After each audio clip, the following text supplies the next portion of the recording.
Que dire, il faut parler d'ici et de là-bas. Nous dansons sur un volcan. En ce moment, ça n'a jamais été plus vrai qu'à l'heure, à l'instant présent. Monsieur Macron parlait de trêve, mais enfin bon, il veut une trêve, mais rien. On voit les triathlètes qui sortent de la scène et qui dégueulent à répétition. Je crois que c'était un Australien. À croire que l'eau n'est guère buvable. Ont-ils avalé un bébé silure?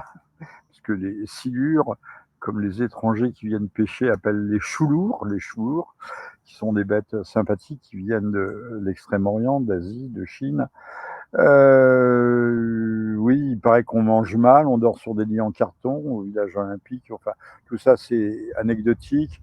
Mais ce qu'il y a d'extraordinaire, c'est le fossé qui existe dans les médias où on nous fait croire que c'est la fête du sport, la fête absolue, vraiment le rendez-vous justement de la paix, de la réconciliation, de la diversité, de la société multiplurielle, culturelle, je ne sais pas trop quoi.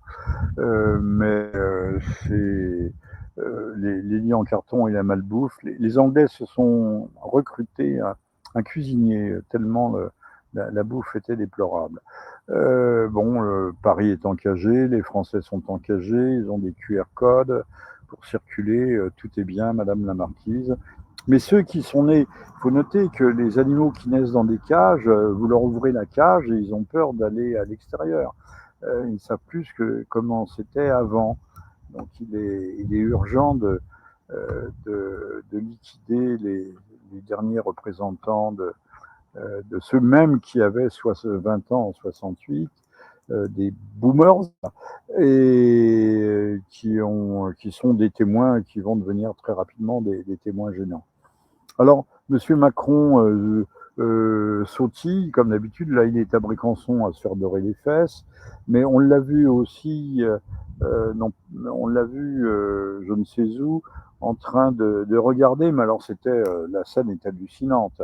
Reportez-vous sur YouTube et vous verrez, il est là, c'est pas les yeux de chimène, il dévore des yeux. Le boxeur transsexuel, c'est pas un travesti. Je sais pas, alors c'est un cas de figure intéressant. Il est marqué femme sur son passeport, mais apparemment c'est un homme. Alors a-t-il deux X plus un Y, XXXY, est-ce véritablement, enfin, c'est pas une femme. Voilà, on le sait, mais il y a le même cas pour une boxeuse sud-coréenne. Et alors, ce qui est intéressant, c'est, mais vraiment, Macron est là, il tire la langue, on ne sait pas ce qui se passe dans son bas-ventre, mais enfin, ça doit gigoter très fort. Pardon pour cette vulgarité, cette familiarité, peut-être de mauvais aloi aux oreilles de certains, mais qui sont à la mesure, au diapason du monde dans lequel nous vivons. Alors, c'est ce fameux boxeur euh, a rencontré une Italienne, authentique femme. Ça a duré 46 secondes et puis elle a pris un coup dans le pif et elle s'est retirée de la compétition en disant qu'il y a quelque chose de pas naturel parce qu'on l'a mis face à une personne donc qui est qualifiée non pas elle n'a pas subi de transition sexuelle, on ne l'a pas opérée, on ne l'a pas mutilée, mais elle est qualifiée d'intersexe. Et le CIO a décrété aussi que cette jeune femme, homme, algérienne, était une femme puisque c'était marqué sur son passeport. Bon, tout ça est bel et bon. Ce qu'il y a d'extraordinaire, c'est qu'il a été refusé de compétition au championnat du monde amateur, mais il a été accepté, donc s'il n'est pas amateur, c'est qu'il est professionnel, aux Jeux Olympiques. Alors maintenant, je croyais que du temps de Coubertin, d'abord, il n'y avait pas de place pour les sponsors, la pub qui a tout envahi aujourd'hui. Il n'y avait pas de place pour les professionnels, c'était de l'amateurisme à l'état pur, ou en tout cas presque pur. Eh bien, on a vu aussi, on voit les grands joueurs de tennis mondiaux qui participent aux Jeux olympiques. Enfin, il y a quelque chose qui me dépasse, qui me dépasse. Je pense qu'il faut maintenant, il va falloir mettre un terme à ces Jeux olympiques de merde, même si je suis très fier de Léon Marchand, parce que moi-même j'ai été nageur, nageur de petite compétition. Je n'avais pas le gabarit, mais je sais ce que c'est, ce qu'est le monde de la natation.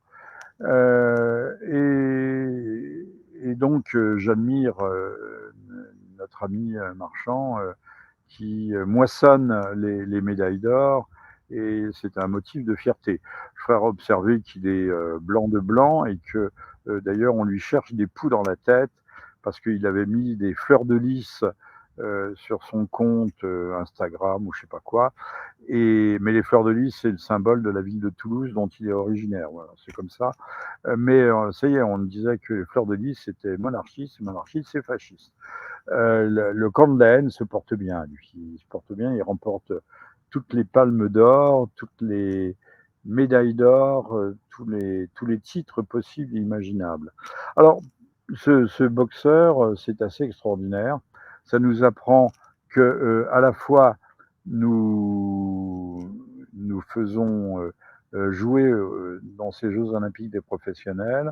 Enfin, on l'avait compris avec le tennis, et puis que maintenant on ne sait plus très bien qui est qui, et que la distinction entre... Alors, on ne voit pas très bien pourquoi justement en tennis, en foot, on ne mêle pas des équipes hommes, mixtes, tierces, voilà. Faire des troupes comme dans la cérémonie d'ouverture, ça serait chouette, ça serait bien, ça serait fun. Bon, alors, parlons de choses plus sérieuses. Les Jeux olympiques sont un écran pas tactile, c'est un écran facile, utile. La France est hypnotisée. D'ailleurs, en fait, la France ne comprend plus rien à rien, puisque tout est fait pour qu'elle ne comprenne pas. Alors déjà, elle a peu d'appétence, cette France profonde, pour la chose politique, mais tout est fait pour l'en dégoûter. Alors, quand même, faisons un petit détour par Southport, petite bourgade d'une banlieue, je crois, du nord-est de l'Angleterre, où 3 petites filles ont été poignardées à mort, une dizaine une 9, je crois, ont été blessées très gravement, des animatrices, institutrices, je ne sais quoi, non, c'était un cours de danse, ont été également blessées gravement par un Rwandais de 17 ans. Alors là, on dénonce, la presse unanime, la presse euh, en, anglaise unanime dénonce les rumeurs, il y a des rumeurs comme quoi ce jeune Rwandais de 17 ans, surineur et tueur, aurait été un demandeur d'asile arrivé par la Manche. Ah non, ça aurait été grave.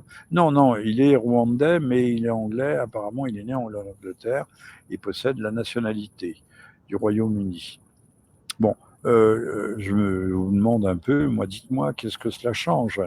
Un tueur, c'est un tueur, et surtout quand c'est un tueur allogène, extra-européen, euh, voilà, bon, qu'il soit arrivé récemment ou avant, ou que ce soit ses parents, c'est bien la même chose. Ce type est étranger dans tous les sens du terme. Il est étranger à notre culture, à nos mœurs, et visiblement, il est animé par une haine farouche de ce que peut représenter le Royaume-Uni, ses traditions, son passé, son histoire, voilà, son héritage ethnique et confessionnel. Euh, donc, des dénonciations extrêmement fortes contre les manifestations violentes, mais à juste titre, ça se comprend. 3 petites filles, c'était entre 5 ans, je crois, et 9 ans, qui sont mortes de façon vilaine mort. Elles ont eu le temps de se voir mourir. C'est donc les extrêmes salauds, les ordures absolues, ce sont ceux qui dénoncent ça. Voilà. Mais il faudrait peut-être qu'on comprenne quand même qu'il y a quelque chose qui ne va pas au royaume du Danemark, il y a quelque chose de pourri, ça c'est Shakespeare. Hein, et au royaume d'Angleterre, peut-être encore plus. Encore plus. Je rappellerai qu'aucune des têtes couronnées présentes à l'ouverture n'a semblé être choquée par les scènes abjectes. Marie-Antoinette qui tient sa tête sous son bas-ventre et qui chante à ça ira. Mais j'espère bien que à ça ira, c'est pas les aristocrates, mais les pseudo-élites qui aujourd'hui nous gouvernent et nous dirigent ou prétendent nous diriger, qu'un jour ou l'autre elles rencontreront leur destin. Eh bien, donc c'est l'extrême droite qui a tort, comme d'habitude. On se demande où est la culture de haine. Si c'est dans ceux qui récusent ces apports étrangers qui sont inintégrables et surtout inassimilables, puisque jour après jour, semaine après semaine, mois après mois, on nous administre des preuves du rejet de ce que nous sommes par ces gens qui ont été accueillis et souvent même très bien accueillis. Pas tous, mais beaucoup. Alors, il faut peut-être, j'ai dit tout à l'heure que nous dansions sur un volcan, il faut arriver à aller au cœur du sujet, au noyau dur, au noyau nucléaire de, de l'état des choses. Je ne parlerai pas, c'est pas mon propos, de parler des risques de collapse, je ne sais pas si on peut parler de collapse, enfin de faillite financière de la France à la mi-août et de sa mise sous tutelle. On en parle beaucoup. Je ne sais pas s'ils saisiront les assurances vie au-delà de 100 000 euros. Tout est possible. On parlait de réduire les retraites. Je ne crois pas non plus que ça soit possible. Il ne faut pas exagérer. Mais la rentrée risque d'être difficile. Si on si on nous traite comme on a traité la Grèce, ben c'est pas le Pirée qu'on va vendre aux Chinois, mais on va vendre quoi, le Versailles aux Libanais, à Israël, que sais-je. Souvenez-vous, Monsieur Jean-Michel Apathy, qu'on voit un petit peu moins sur les médias, lui voulait détruire et le Sacré-Cœur, mais ça c'était dans un second temps, il voulait surtout détruire Versailles, comme un témoignage ignoble de ce qu'a pu être la France. C'est ça, Jean-Michel Apathy. Mais il a un accent chaleureux, il a une façon une diction. Tous ces gens d'ailleurs qui pullulent sur France Inter, qui sont des comédiens consommés, savent nous présenter les choses avec empathie. Voilà. Alors, que se passe-t-il? Que se passe-t-il? Coup sur coup, Israël a tué le responsable de la branche armée du Hezbollah à Beyrouth, et puis surtout Ismaël Haniyeh, qui est le grand patron, qui est le grand patron politique du Hamas, mais rien à voir avec la branche armée qui œuvre ou qui œuvrait, parce qu'on a dit que son chef avait été tué, on l'a annoncé une dizaine de fois, avait été tué à Gaza. C'est très simple, c'est très beau, c'est magnifique comme cas de figure. Quand on veut casser une négociation, on tue le négociateur. C'est ce qu'il y a de mieux. Ismaël avait été, je me demande s'il n'avait pas été Premier ministre de la Palestine en 2006, quand le Hamas avait gagné toutes les élections générales. Et comme on leur avait dénié le droit d'exercer leur mandat électif, ils s'étaient rabattus sur Gaza. Mais ces élections avaient été, vous trouverez un article de moi dans le courrier de Genève, ça s'appelle le courrier tout court, le courrier de Genève, que ces élections avaient été une aubaine à la fois pour les États-Unis et pour Israël, qui en connaissaient les résultats et qui avaient facilité l'arrivée du Hamas aux affaires, parce que ça leur était en 2006. Hein. Et puis après, on a eu la guerre du Liban, qui n'a pas été un grand succès, un franc succès pour Tsahal. Alors, quand même, ça passe mal. On tue pas le chef lors d'obsèques, d'ailleurs. euh, on ne tue pas une personnalité. C'est comme si nous, en France, on tuait je ne sais qui, bah, le roi d'Angleterre, ou Monsieur Bidin, ou Madame van der Leyen. Il y a une notion qui est très, très puissante et qu'on ne connaît plus en Europe, qui est celle de la face. Ils ont fait perdre, ce qui est plus grave que tout, ils ont fait perdre la face aux Iraniens. Euh, les lois de l'hospitalité s'appliquent. Là-bas, on ne sait plus très bien non plus ici ce que c'est. Mais tuer un invité, ça ne se fait pas. Alors, comment vont réagir les Iraniens? Ben, on peut tout craindre. Vont-ils frapper le port d'Haïfa? Ils en ont les facilités portuaires, mais également les dépôts de carburant. Tout est possible. Ils ne s'attaqueront pas au cœur de la citadelle, qui serait l'usine de Dimona. Bien que lors de la dernière attaque de drone, ils ont montré que des missiles, étaient des missiles balistiques ou plus, c'est-à-dire éventuellement hyper véloces, avaient touché un aérodrome à 10 km ou 20 km de Dimona, qui est comme chacun sait, qui est une usine fabriquant des balais, mais en fait, ce sont des balais nucléaires. C'est là où se trouve concentrée la puissance nucléaire israélienne, qui est équivalente ou même plutôt supérieure à celle de la France. Mais Israël n'est pas une puissance nucléaire puisqu'elle n'a pas ratifié les traités de non-prolifération. Et on laisse faire. La communauté internationale est quand même d'une extrême culpabilité dans son laxisme, une forme de complicité, de laisser faire les choses comme ça, de les laisser filer. Enfin, on n'a jamais vu ça. Il y a un génocide ou un quasi-génocide qui se déroule sous nos yeux. On en est à 28 000 morts, 29 000 morts. Et d'après The Lancet, je vous rappelle, je l'ai déjà dit ici, qui multiplie par un coefficient de 4, on serait à 180 000, 190 000 morts en réalité. Et là, ce n'est pas les services statistiques du Hamas qui le disent, c'est The Lancet qui fait autorité mondiale en la matière, en matière médicale, en matière d'estimation des risques sanitaires et autres. Bon, alors, que va-t-il se passer? Ben, il faut, là, on peut serrer les fesses. Je pense que nous sommes dans un goulet d'étranglement et ce goulet d'étranglement risque de s'avérer dur. Alors, pourquoi les Israéliens ont-ils fait ça?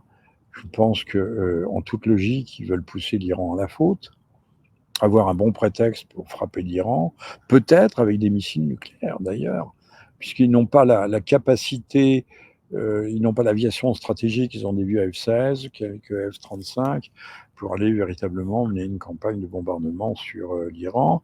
Donc, utiliser leurs missiles destructeurs pour éradiquer le programme nucléaire iranien, pourquoi pas. Alors, comment la chose a été aussi, il faut se poser la question de savoir comment. Je crois que c'est ça. Hein. Et les Américains, M. Biden a bien annoncé que les forces navales américaines allaient être renforcées dans la région Méditerranée orientale, dans l'océan Indien, etc. etc. Sachant que Israël ne peut pas agir seul, elle a besoin du soutien logistique, mais plus encore du soutien armé des États-Unis. Alors les États-Unis ont-ils envie véritablement de se laisser embarquer dans une telle aventure? Parviendront-ils à freiner M. Netanyahou, qui de toute façon n'en fait qu'à sa tête, comme on l'a dit? Voilà. Et dès que vous dites que les choses ne sont pas convenables, on vous taxe d'anti-machin, d'anti-truc, d'anti-chose, et vous risquez la corde pour être pendu, puisque la liberté de parole,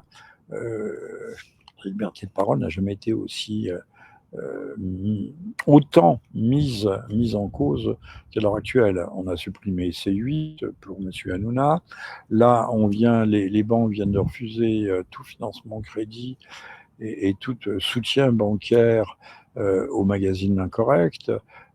Mais par contre, nous avons à l'Assemblée nationale, nous avons un fichier S, ce qui semble tout à fait naturel et dans la logique des choses. Et les Français tolèrent, supportent. Oui, je dis pas jusque quand, parce que je pense qu'ils sont destinés à supporter jusqu'au bout. Je vous renvoie à Rabelais, l'histoire des moutons de Panurge. Panurge prend un gros mouton, un bélier sans doute, le jette par-dessus bord et tous les moutons suivent à la suite. Suivent à la suite. Et bien les Français, hypnotisés par les Jeux Olympiques, Panem et Circenses, du pain et des jeux, ne regardent pas, ils ne savent même pas ce qui se passe à l'extérieur, ils ne savent pas. Ils ne savent pas. Alors que là, nous sommes dans une situation critique, réellement critique. L'Iran ne peut pas ne pas réagir, et si l'Iran réagit, ça peut être le prétexte au déclenchement d'Armageddon. Voilà. Et Armageddon, c'est le plus grand désir. Mais Armageddon, comme pour la guerre de 99, comme pour la guerre de 2003, pardon, c'était pas 99, c'était la guerre de 91 contre l'Irak, 99 c'était la Serbie. De 91, c'est l'Amérique qui est censée, les GIs qui sont censés y aller, sauf que l'Amérique n'a plus d'armée. Dès février 91, c'était les green cards, les demandeurs de cartes de séjour américains qu'on envoyait en leur promettant, s'ils ne revenaient pas dans un sac à viande, on leur promettait justement d'avoir une carte, on leur promettait la green card, voilà, qu'ils n'avaient pas au départ. Alors que dire? Rien, rien, rien, que si ce n'est que l'épée de Damoclès est suspendue au-dessus de nos têtes et qu'elle n'est retenue, une lourde épée de bronze, prête à nous traverser l'occiput, et qu'elle n'est retenue que par un crin de cheval. Est-ce le cheval de l'Apocalypse, de l'ouverture des Jeux Olympiques? Nous le saurons bientôt.